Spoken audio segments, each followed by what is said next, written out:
આ 7.2 નો પહેલો દાખલો છે, જેમાં બે બિંદુઓ થી બનેલો રેખાખંડ આપેલો છે, મતલબ બે બિંદુઓના યામ આપેલા છે, અંત્ય બિંદુઓ એ અને બી.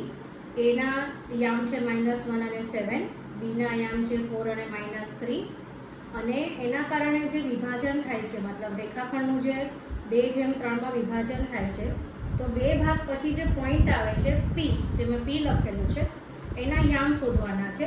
તો એ આપણે સેક્શન ફોર્મ્યુલા એટલે વિભાજન સૂત્રથી શોધવાના છે. તો આને આપણે x1 y1 ગણીશું અને આને આપણે x2 y2 ગણીશું. આ x1 y1 રહેશે અને આ x2 y2 રહેશે.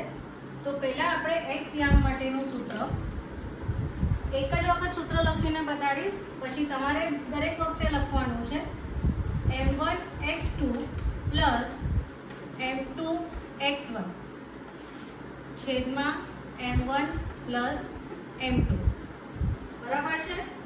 તમારે કેવી રીતે યાદ રાખવાનું છે કે અહીંયા નીચે m1 પ્લસ m2 છે, તો ઉપર પણ m1 અને m2 આવશે, પણ m1 સાથે કયું યામ લેવાનું છે? તો x2 નું યામ લેવાનું છે. કયું યામ લેવાનું છે? x2 નું. આ m1 m2 જ રહેશે, એટલે અહીંયા પણ m1 m2 જ રહેશે, પણ m1 સાથે x2 અને m2 સાથે x1. ઈઝી છે. હવે m1 છે 2 અને x2 એટલે 4 છે, પ્લસ m2 છે 3 અને x1 છે -1, અને નીચે 2 + 3, તો 4 × 8 અને પ્લસ -3 છેદમાં 5. બરાબર? 8 માંથી 3 જાય તો 5 છેદમાં 5. 5 5 ઉડી અને x નો યામ મળશે તમને 1. બરાબર છે?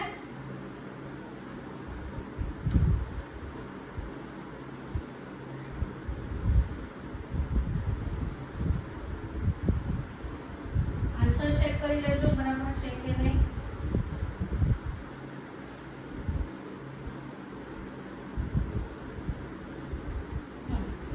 પછી આ બાજુ એટલે આ x યામ આવ્યો 1, આ બાજુ y યામ, એટલે આ y ની કિંમત માટે સેમ ફોર્મ્યુલા, બટ x2 ની બદલે y2 m2 y1 છેદમાં m1 પ્લસ m2.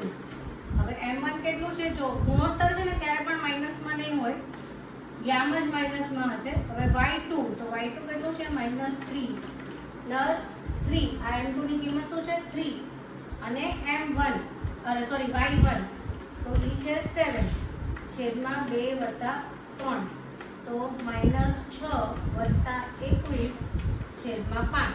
આ માઇનસમાં છે એટલે -7. હવે પ્લસ અને માઇનસ છે એટલે બાદબાકી થશે, અને 21 મોટો નંબર છે એટલે જવાબ પ્લસમાં આવશે. તો 15 ને 6 21 થાય, તો 15 ના છેદમાં 5, 5 કેરી 15, તો y ની કિંમત આવી 3. તો આના યામ મળી ગયા આપણને. 1 મેં નીચે લખેલું છે આ 3. ઠીક છે? આ પહેલો દાખલો થઈ ગયો. હવે બીજો દાખલો કરું છું.